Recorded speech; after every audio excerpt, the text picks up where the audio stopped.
All right, what's up YouTube? It's Q&A Thursday.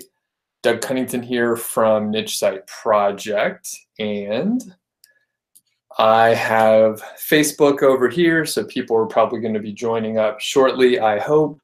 Hopefully in a minute we'll have YouTube alive and active over there.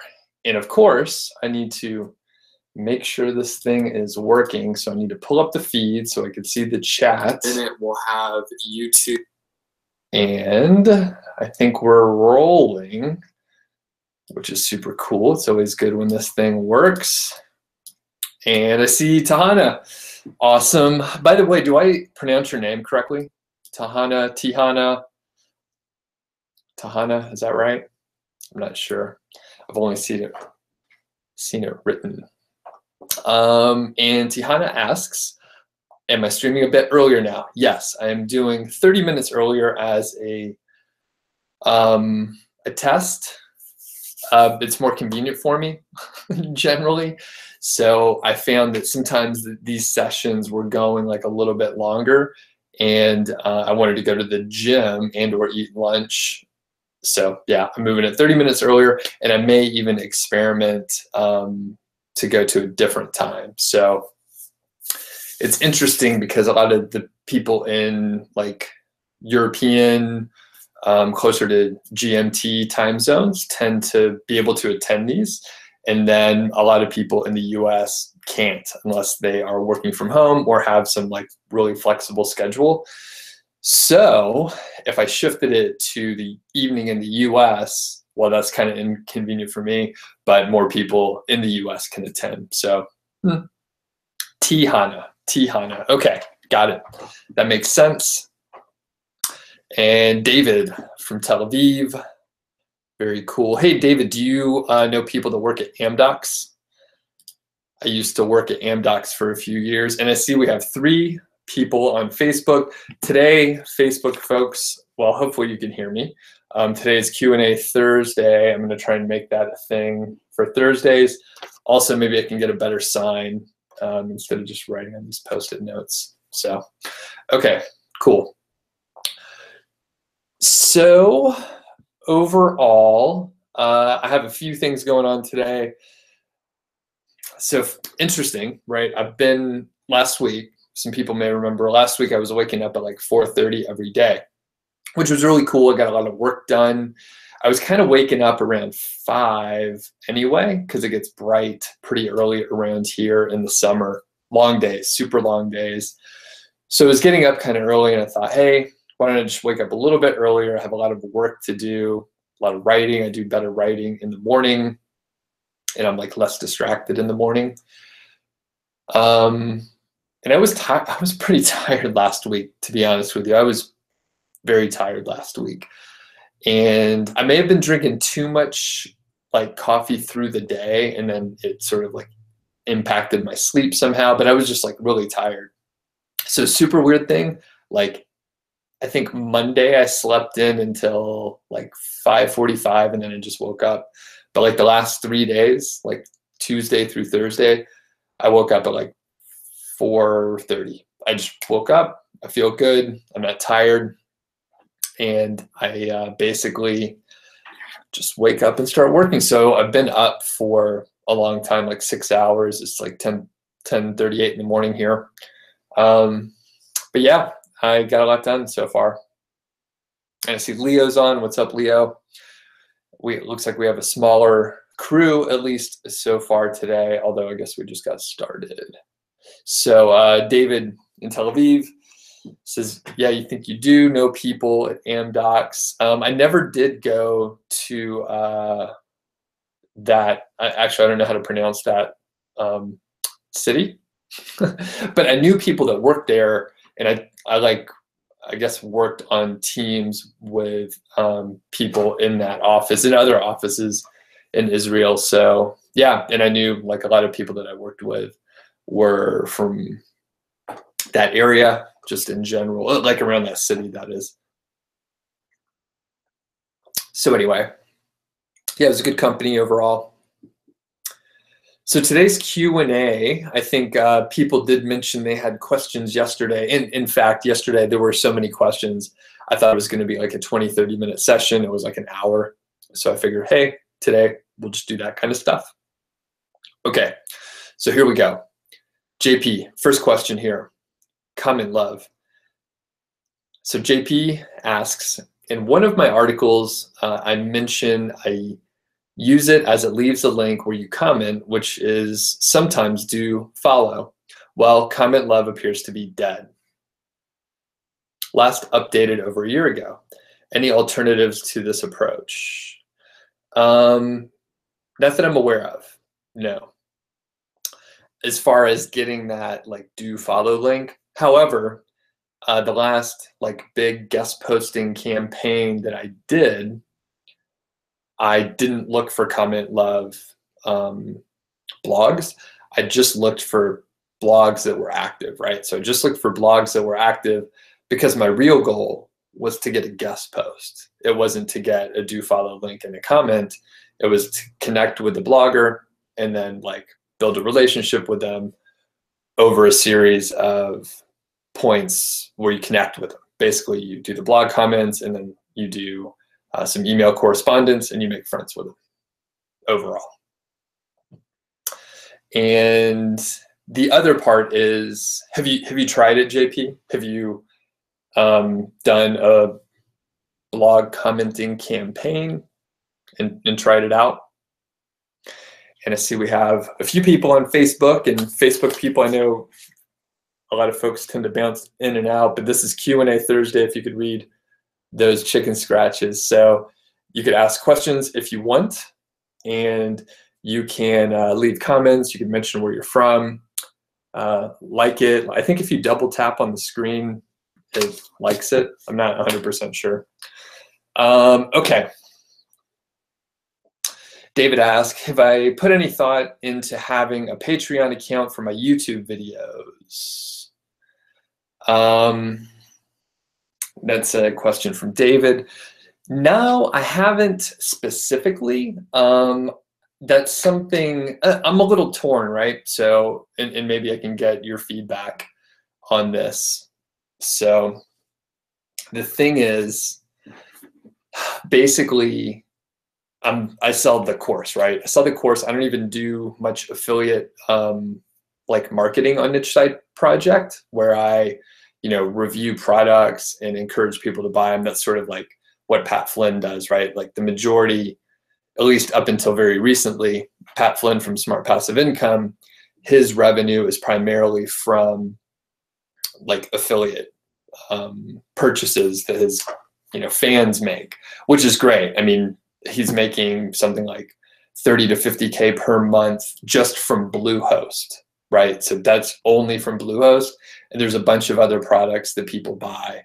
I mean, I bought a few things through his links because he, helped out, provided so much information. And basically where I'm at, like I sort of struggle, David, because, primarily I want to, support myself.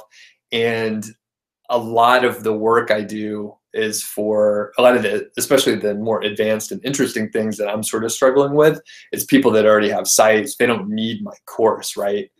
At best, they may want an hour or two of coaching from me, which is cool. Like I enjoy doing that, especially when it's like a complex problem. I can come in from the outside and help people. But as far as like a Patreon account, which is, if people aren't familiar, essentially it is a way for content producers to get paid, right? They are like, I'm going to screw up the nouns and verbs and stuff like that, but I think we have an international audience. So if I speak English poorly, it won't offend anyone. Probably just embarrassing for me. But these, like, I don't even know how to say it now that I'm thinking about it. But basically, people can donate money to me, right? If they like the content that I'm putting out, they appreciate what I'm doing, they want to support me in some way, they can be a Patreon and like give me some money, basically. So, and it's interesting, David, that you mentioned that, because I know, like, I'm pretty sure you have a site that you're working on. You're on these you're on these sessions all the time. You like help me out when I send out poorly formatted emails, or have you help me point out the mistakes that I overlook. But I don't think I necessarily have like a product that you can buy specifically. So maybe that's why you're asking. I hope so. But and that makes me, I mean, I'm at a point where I'm looking at other courses where I could expand a little bit more. I always throw out productivity because everyone wants to be more productive, but I'm not 100% sure like where it fits. And really, project management should be the course, but very few people are going to buy a project management course. So I could like wrap up, I could reframe project management as productivity, right? Because not that many people are going to think, oh, I just want to be more organized and have systems and blah, blah, blah. Some people do, but most people will get like glassy eyed and not pay attention. So anyway, it's a good question, David. And I see Kat over from Bristol. Thank you, Kat. Good to see you on. If you have any questions, just let me know. And I appreciate you being active in the Facebook group and stuff like that. That's very cool. Okay. And going back to JP, so the original question by JP was around comment love, and I asked, or JP asked, comment love hasn't been updated in a year. It doesn't look like it's a route to go through anymore. Are there any alternatives? So yes, don't use comment love, just go comment out there. But my follow-up to JP was if he tried it. And the answer is no, not yet. You just have your site under 10 articles, so you're waiting. So basically, the answer is, and I think you came around to it, JP, if you give it a try, you'll find there's a lot of blogs, more blogs than you could ever comment on with comment love on them. So it definitely still works. However, the fact that it is not still an active, readily updated, or I guess up-to-date plugin means that may be going away. People do like to have plugins that are modern and updated and that work. But the two things that I'll say is give it a try before you discount it, which I see that you're going to. And then the other thing is you have, once you get 10 articles, actually go ahead and start doing these blog comments. I mean, no one's not going to allow your comment just because you don't have enough articles on your site. Every site started out with 0 posts. So there's no shame in going out there and starting to become active in the community. I mean, people want you to comment on their blogs. It's like a sort of a compliment to them that you actually cared enough to read and comment on their blog. So, all right, Mark, what's up? Good to have you on. And let's see. Okay, next question. Tihana asks, how long does it take you guys to write an article? About 5,000 words. Yeah, feel free, everyone, to answer that. For me, I am, excuse me, fairly slow in writing, and my voice is going to die here. Hold on a second.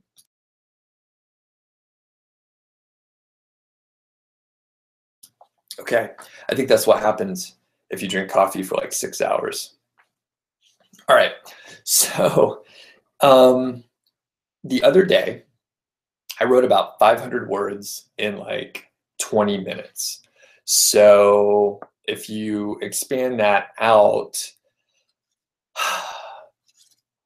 I guess that means I could write a lot faster than I think I can, but I knew exactly what I was going to write about. So I just like, it was almost like stream of consciousness. And then I edited multiple times after that. That was for a blog post. It was Project Go White Hat Part 9, if you're following along in the series. So at the end of the day, that post ended up being much longer because I re-edited it and added more and more. So for me, it takes me a super long time to write, especially if it's high quality. So for 5,000 words, honestly, that would probably take me about a week of like 4 to 6 hours a day. Give or take. And that's like, that's like with me going back and editing it, probably doing some other work to break up the activity. So if I like put it down into like, and I'm not writing for like a productivity like it means a lot if I can go back and edit it for a niche site project and make sure it's like really good content. So what's up, Paul, over there? So really other people, it may be more accurate for other people to answer. I'm not sure, Tihana. Next, Mark says, could a site rank that's very narrow product focused when there's not much content available? Maybe. That's a little bit tough to answer, but I would say, you know, that question is tough. Is it possible? Sure, it's possible. Is it likely? I'm not sure. And then should you try it? There's only one way to find out if it's going to work. So, and then Tihana mentions on Patreon, you can publish more premium content that would be more affordable for some, and it's only available for the donors. Okay, very interesting. That may be something to test. I actually have some ideas, especially for example, right? Like I mention it often, so hopefully everyone knows. I'm relaunching the course in a few weeks, and basically I'm going from like a 16-day launch period to like 7 days. And I was following a particular model that I haven't mentioned specifically. I mean, I have a Trello board and a list of like activities and a template that I was working off of. And it took a long time to like reverse engineer and work through it, plus write all the content. So I'm cutting it down, and like it's interesting stuff if you're interested in like launching products, analyzing other people's launches and then implementing it yourself, that sort of stuff. So I'm going from a 9-day launch window to a 5-day, and there's reasons why I'm doing it, and then I'm adapting it down. Additionally, I did a pilot with like 2 affiliates, 3 affiliates in the last launch, and I'm bringing on like 2 other people that I trust, people that I've known for years. So this is all like behind the scenes, and I've mentioned it for like to other people a couple times. I'm pretty sure people are interested in it, but it's also very like inside my business, right? So it's not that someone can steal it. I've just remanufactured and reverse engineered what other people have done. So it's not like I have proprietary information in the like generic launch, but specifically what I'm doing is very like, I guess, proprietary to my business. How valuable it is to someone else, I don't know. But anyway, the point is that could be something where I just like do a test. Maybe it's much cheaper, because the thing is, even if I gave everyone like what I'm doing and the formula of exactly what I'm doing, there's very few people that would be able to like reverse engineer and then like copy the course, right? Because, you know, I have credibility built across like multiple years of guest posting and being on other people's platforms. So like that is sort of impossible for someone to recreate in less than like 12 months or something. If someone was really like knew what they were doing, I'm sure they could recreate it, but to actually like get stuff published out there is not an easy thing to do. Okay, so next, I do see a couple questions on Facebook. How many max affiliate links could be inserted in a text without Google SEO penalizing it?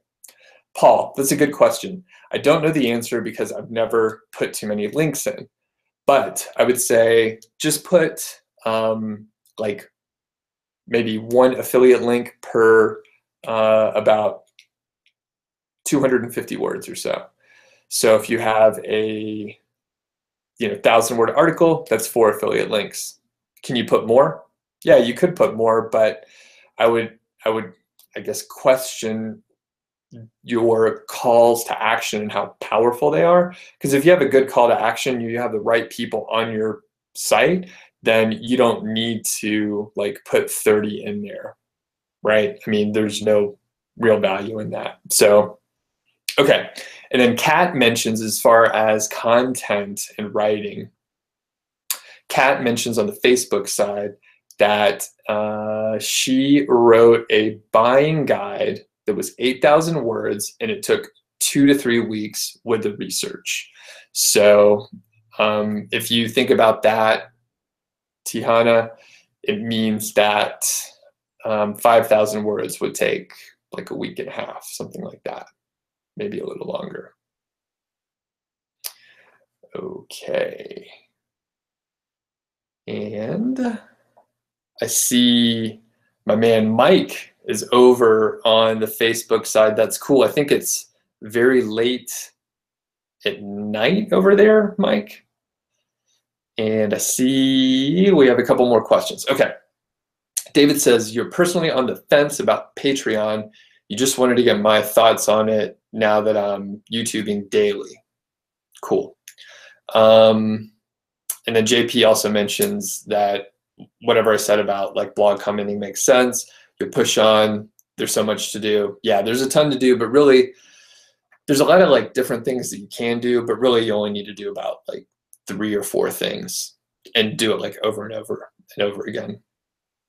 And then Tahana mentions or asks, would I say that I'm a perfectionist? No, not anymore. I think I used to be, but now I'm very much this is a good enough good enough thing. So I mean, look at this. This is terrible. So the other thing to mention is I just read this book called, it's been out for a while. It's The Happiness Project. Has anyone read The Happiness Project out there? It's by Gretchen Rubin, I believe. And there was a section in there about, it wasn't perfectionism, but it was close to it. So there's what they call like maximizers. My wife is a maximizer. So whenever, actually this just happened, right? This is a perfect example. So we were talking about booking our anniversary trip later on this year. So she recently got a new job. She doesn't have like a huge amount of vacation time. She has to accumulate it. And basically, you know, we're trying to figure out how many days and what we're going to do. And we were really struggling. So she's a maximizer, which I'll define in a second. And I'm a satisficer, right? So I basically look for like a minimum threshold of what I want, and then I'll find something that meets it, and then I'll make a decision. Then I move forward and I don't think about it again. My wife, on the other hand, is a maximizer. So she wants to maximize value. She wants to maximize the enjoyment. She wants to maximize, you know, the like amount of time and stuff like that. So we were looking at trips to maybe go to San Francisco and go see a comedy show with like this guy, this comedian called John Mulaney, who has a few Netflix specials. You should check them out if you haven't watched them. And she was looking at a lot of different possibilities on what we could do, different cities that we can go to. And in fact, before we talked about going to San Francisco, she threw out, you know, 4 other cities that were possible options too. So Seattle, Portland, I think Vancouver, and a few others. And after we had like 5 options, I had already thought, you know what, San Francisco's awesome. I haven't been in 8 years or something like that, and it would be great to check it out. It'd be, you know, really fun. No need to look anymore, and it looks like there's really affordable flights. She continued looking and looking because she wasn't sure if, you know, it was the best, you know, flight. Maybe we can get a little bit better of a flight option or so on. So that's all to say, I used to be a perfectionist, and I probably used to be a maximizer. And there's certain things where I'll like do a ton of research. Like I got a new camera recently, and I did a ton of research on like cameras and which camera to get. And then once I found something that met the minimum threshold, I like decided between 2, and then I picked it and bought it, and I won't look again for like, you know, 5 or 6 years until it breaks or, some other great technological thing happens. So anyway, that was a long answer. I used to be a perfectionist, but now I'm not. And I think the other part is I have an engineering degree. So all the detail-oriented stuff is sort of like inherent, and all the details matter, and like precision matters and accuracy, they all matter, right? And for some of the work that I'm doing now with internet marketing, as long as you're like close enough, like with my niche sites, as long as you're close enough, like it's usually good enough. So that's kind of how I'm operating right now. Okay. Next, I see that Leo mentioned about writing. The question was how long it takes to write 5,000 words. Leo is also slow, just like me. He plans 1 hour per 1,000 words, but that includes inserting images, finding relevant links, and formatting. That's really good, Leo. That's actually kind of fast. And then, yeah, the Post-it does stand out a little bit. Let's see. And then John asked, hey, Doug, would you be open to answering some questions outside of the webinar? I'm open to it, but they have to be really good questions and really concise. I think anyone that's emailed me knows I basically answer every single email. The quality of your question dictates the quality of your answer. Additionally, if you're a student of mine, you'll get a really good answer back, even if your question isn't as good as it could have been. So, and I would never write that, but clear questions get clear answers, and specific questions are what we're looking for. So John, I'm definitely open to it. Brevity is appreciated. So let's see. Okay, and then Tihana mentions that you're a maximizer, and it could be a drawback if there's not enough time, which is totally true. And yeah, with experience, you could tone it down. And the thing is, like, there are certain things or certain decisions in which, it really pays off to spend the extra time in. If you buy a car, if you buy a house, if you're buying something that's going to last multiple years, then it's really important. For me, like on the, anniversary trip that I was describing, when I got down to it, it was like I wanted to go to somewhere that was not in town, right? So somewhere out of town. And it didn't matter, if we drove there or if we, flew. I didn't even mind if we had, multiple connections or anything like that for a flight. I'm pretty simple as far as accommodations. I don't need anything super fancy, just a place to hang out. I don't even care about Wi-Fi. I'm not going to be working while we're out. And, just a clean hotel would work for me. So I wasn't really like shooting for the stars or anything. I just need like a place to go. Really simple. So luckily, my wife is also simple. She doesn't need anything fancy, but she's definitely like into the process of like maximizing experiences to a point where it's like, she's spending hours and hours and hours, and, it's not going to make a big change. I have another story about that too. If we have time, I'll tell it. Okay. I see a question from Victor. Thanks over there. And and I see Paul mentioned or was asking a question. So the book is called, I think, The Happiness Project, and it's Gretchen Rubin. I think that's her name. Victor asks, what's your favorite method for gaining backlinks except guest posting for a new website? So blog commenting. I mean, I wish I can give more exciting answers, but if you do blog commenting and you do guest posting, it'll work. If your content is good and you're networking, like how I outline, multiple touch points, and you're actually like connecting with people, you should be able to get guest posts. And if your site is high quality of good content that's actually helping people, you should be able to get those guest posts. So Not an exciting answer, but I hope that's helpful. Okay, next. Brian from Fort Wayne asks, for link building, what do you include in my comments? Do you use your personal gravatar?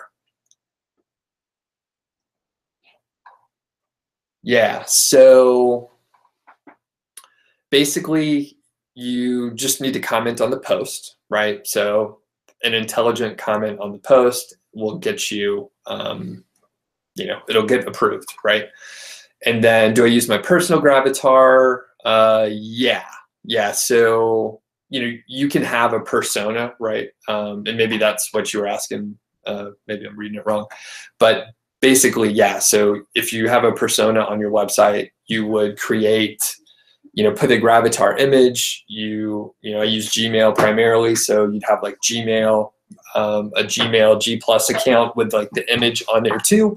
So like like everything lines up and has the image in person on there, because they'll remember, right? They'll remember your face on there and everything. So yeah. And next is Brian asks, what's the risk of the writer stealing the content? I would say low. It would be more likely that other people would steal your content. And in fact, that is a perfect lead in, Brian. Thank you for asking that. This happened to Jim from the Starting from Scratch case study. So this happened like 2 weeks ago or so, maybe 3 weeks ago, to Jim. And we recorded a video about it. And like Jim texted me, he was like, hey, somebody stole my content. They published it on their site, and there's like 40 posts that they basically rewrote. So we recorded a video, and within a week, there's a couple things to do. I'll just be brief here because there's a whole video coming out on it. But you find their hosting company and you file a DMCA, which is the Digital Copyright Millennium Act. And the hosting company basically took their site offline within a week. So you don't really stop them so much. Like Google does know that you published it first, but if you find it, like Jim found it, and I'll explain how he found it deeper in the video, but basically he saw it on SEMrush that a particular site was competing with so many of his terms. He was like, well, that's weird. He took a look at the site and they basically ripped off his site. So it sucked, but within a week we had their site offline super fast. And I've actually had a couple consulting clients that I've worked with where they didn't even know someone copied their site, but I did a quick audit, saw someone copy their site, and again, within a week, we took them offline. So and I mentioned this in the video, I think I'll publish it next week, by the way. But basically, you could try to reach out and email those individuals, but it's kind of dumb, right? Like, they stole your content. They're not going to negotiate with you or be reasonable in any way. So I was just like, okay, just file this thing and they'll take care of it, which they did. Okay. And John says, you respect my time? Thanks. And you'd be happy to pay for the time. That's cool. I'll answer all your questions if you pay for the time. So yeah, you can shoot me an email, and if you go to nichesiteproject.com/hire-me, you can send me a message there, and I always get back to it. Okay. And then Tihana says, does my wife like researching? Yeah, I think she does like researching, but there's also like a stress component that I don't like in there, where it's like, come on, like, can't we just like do this? Like, we're not gaining anything by further research. So, and you know what? A lot of people will pay you for research, especially if you like it and it's deep in certain areas. People will definitely pay you. And let's see. Yep. So Brian, overall, and I know some people can't see the chat, so I'll read out some of the conversation going on. So if they steal, like, it is scary because people can steal your content and then republish it as their own. And the thing is, if they actually put, um, if they actually put, sorry, I lost my train of thought there. Yeah, completely lost my train of thought. I saw a couple other questions come up. So, okay, so Leo says, how confident were you that they copied you? If someone took my site offline, there's a 100% chance I would have an attorney send them a demand letter, which is the first step of suing. So, Leo, good question. Probably 95% sure. So we go into it a little bit into the video, but why not tell you now? Basically, they were very specific KGR posts for very specific things, and they copied the subheadings and then rephrased some of the copy, not all of it, but some of the copy. They used the same images also. So as you know, they're probably a reader image site project, by the way.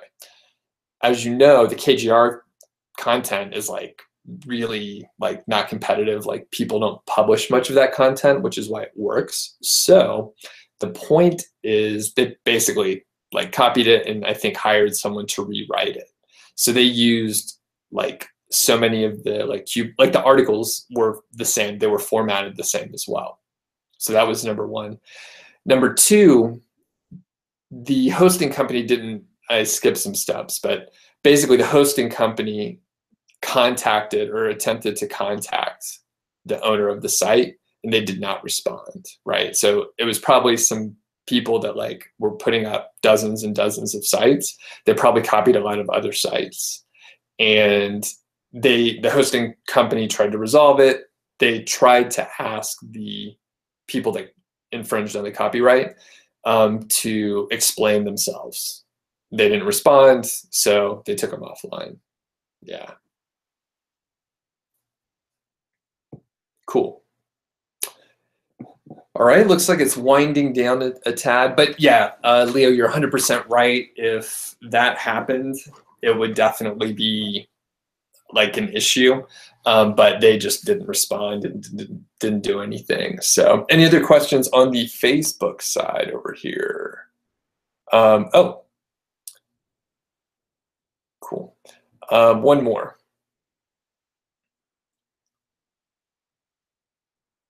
And I see Paul just mentioned, you know, on the idea of having your site copied. So Paul said that his site got hacked a couple weeks ago, and it took a few hours and a lot of stress to get it back online. So that's one thing maybe I'll cover in a future YouTube video is like backing up your site. So I didn't back up my site for a long time. I had like I backed it up, but it was on the same server, right? So you could set up like, you know, full database, like all your folders to be backed up. But if it's on the same server and then there's a hard drive or the machine crashes or something bad happens to the actual server, well, that backup is gone. So you really have to back up on a daily basis off of whatever server you're on.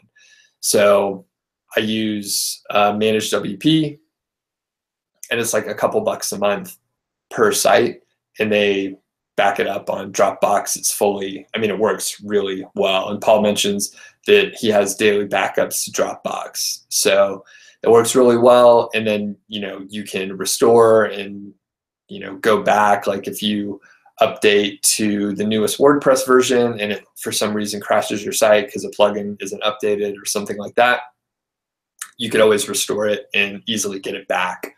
So, you know, Managed WP is what I use. Any other questions on YouTube, on the YouTube side? Okay, so while those questions are coming in, I'll mention, you know, if you have a second, I think it'd be great if you liked and commented on some videos. That always helps me out. I think everyone watching here probably is already subscribed to the channel, so I really appreciate that. I keep talking about it, but really soon I'll probably publish the video of like the analytics on the YouTube side. And if I just like drew it out for you there, I mean, basically I was taking a look earlier. My YouTube like watch time, which is sort of the metric that I'm looking at, it was something like this, where basically looks like I have some sort of coffee grounds under my fingernail, so that's embarrassing, but really I'm not that dirty. Basically, this was like around the May time period, and I'll show, actually I could show everyone because Facebook can't see me well over here. So basically this was like May over here, and then I stopped doing as many webinars because I was tired and I didn't want to do as many webinars.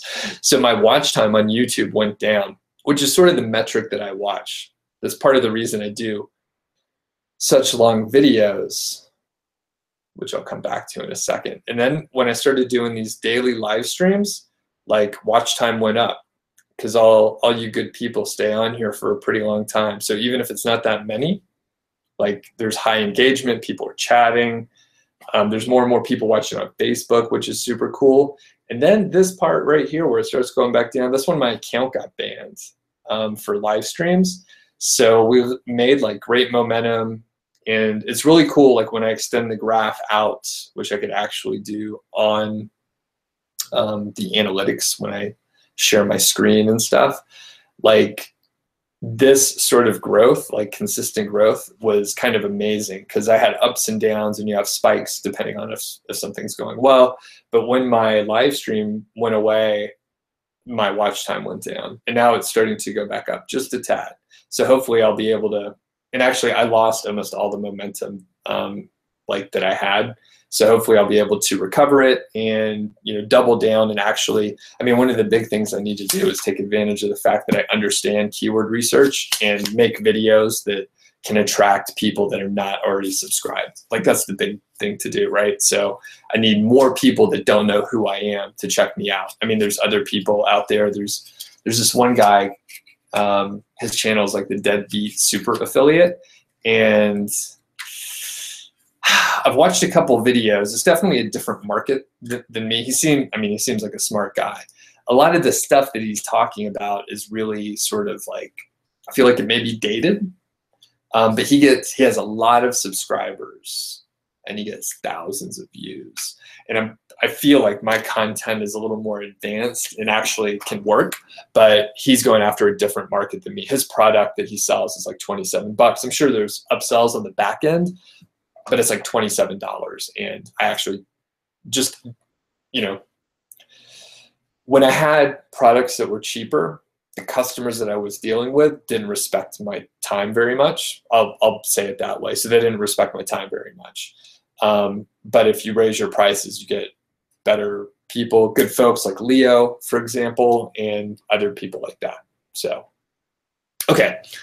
Coming back to it, and then we'll start wrapping it up here really soon. If you have any other questions on Facebook, just let me know. And you can get this piece. It's like a pen or something. I got ink under my nail, but it just looks dirty. You know, that's not cool. Okay, David mentions, because of me, David has been simplifying his link building process, blog commenting and guest posting for 90% of the efforts. Cool. It works. And JP mentions that backups, Updraft backs up daily to Dropbox, and their basic version is free. You know what? I think I've heard of that. It's a WordPress plugin, and I think that's what Rob may be using. So yeah, I think that works pretty well. And then Tihana says about the Deadbeat Super Affiliate, he's doing a good job on YouTube. His content doesn't measure up to yours, though. Thanks, I appreciate that. Yeah, I need to, I mean, you know, the thing that I do know, there's a few people that are like they're years ahead of me, right? So it's like Alex Becker, which he's doing like amazing things, right? I'm not a huge fan, but it's interesting to see, you know, what he's built. There's the Lazy Ass Stoner, and then Deadbeat Super Affiliate with, you know, they all have like millions of views, I think. Really up there, and they've been doing it for a long time. That's the thing. Like, they've been doing it for a long time consistently. They've learned a lot along the way, and I'm learning. I'm getting better, you know, each time. One thing I will mention, you know, I talked about having longer videos, and someone in a Facebook group sent me a private message. They were just like, "Hey, Doug, I like your videos, really good content. I like your blog, but your videos are too long.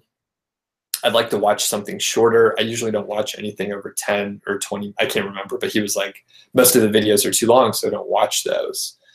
And I'm an idiot, right? Because I also rarely watch videos that are over like 20 or 30 minutes long.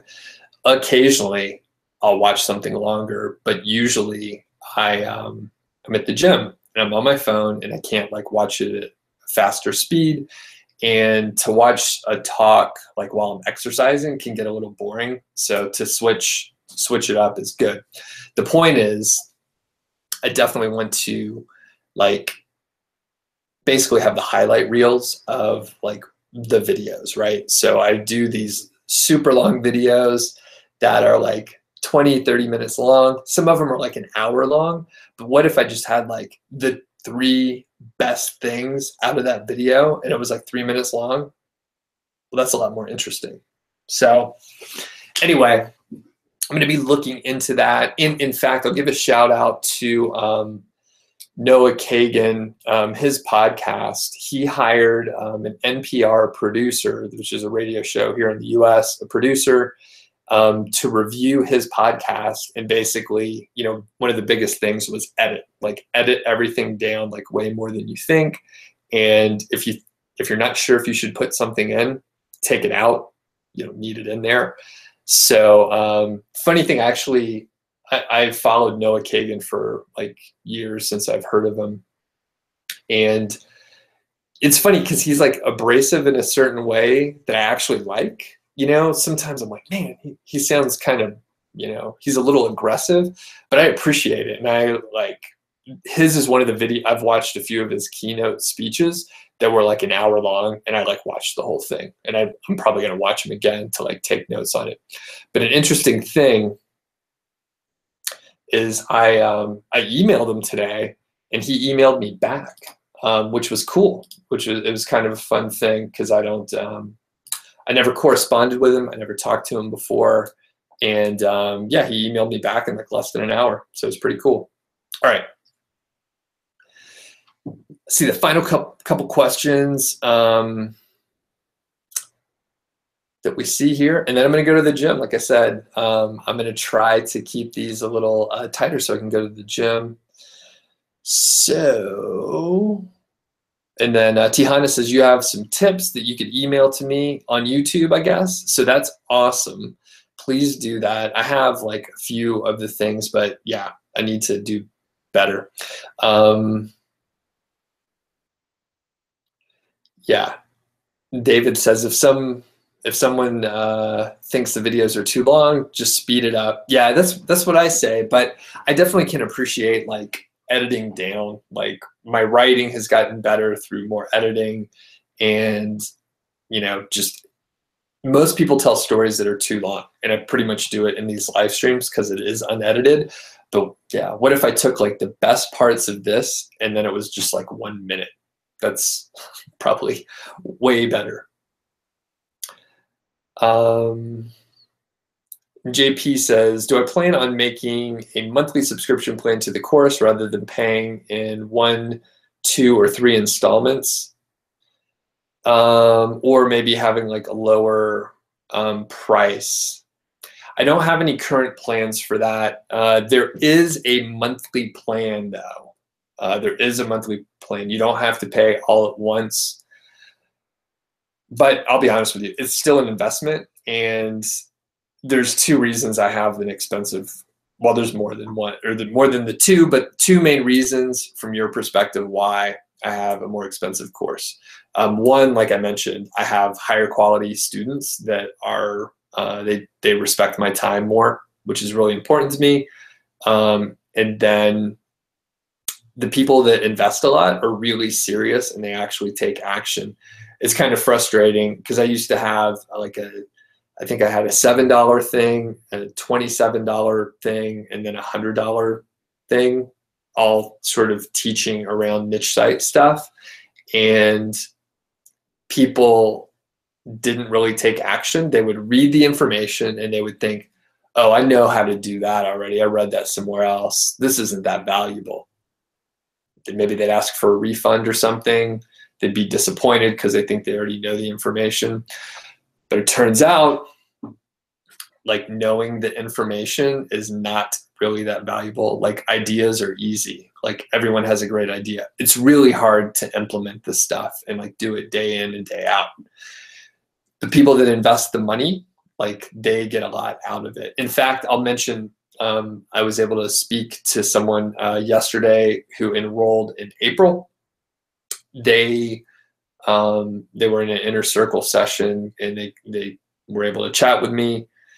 Basically, this guy, Gary, was able to ramp up one of his sites. It's already making, like, I think he said around 200 a month or so. And he basically got started a few months ago. That's kind of the fastest that I've seen. He does have experience in internet marketing, but not in Amazon. So he kind of had some stuff in place, but he was able to get stuff going faster than even like the expert interviews that I have within the course. And JP, like, further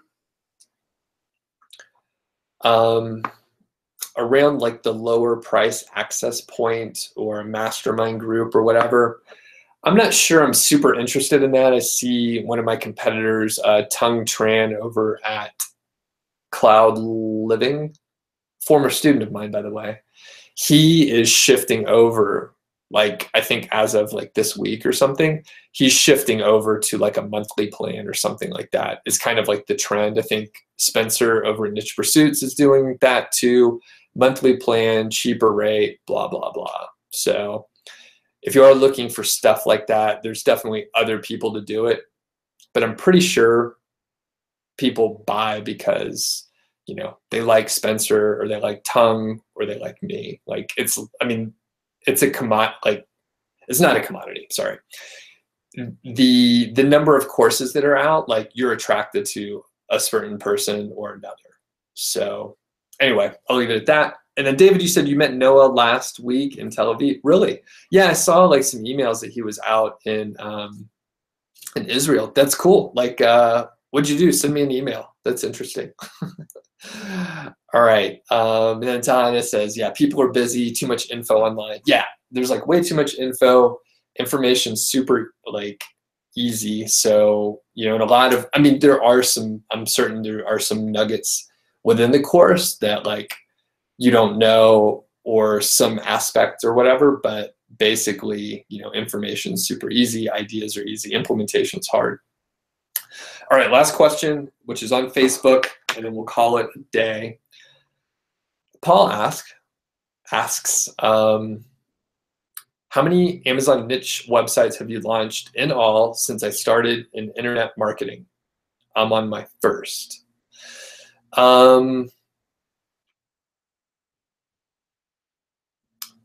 I think about 8 or 10, something like that.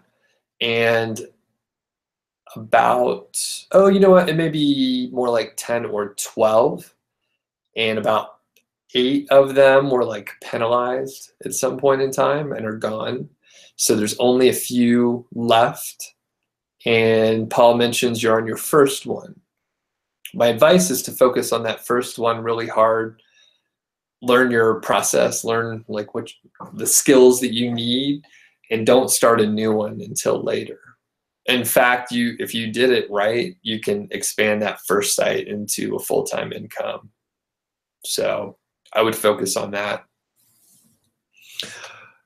All right, cool. I'll see everyone later. Thanks all for joining up. And actually tomorrow, I may just publish a video. I have a like a breakfast meeting, so I'm probably going to be out. I may just do it earlier. I may just do it at like 9 or something like that. So I'm not 100% sure. Either I'll publish something or I'll like do a live stream on YouTube from my phone or something like that. But it won't be this specific format. So just a heads up. Thanks everyone. See you next time.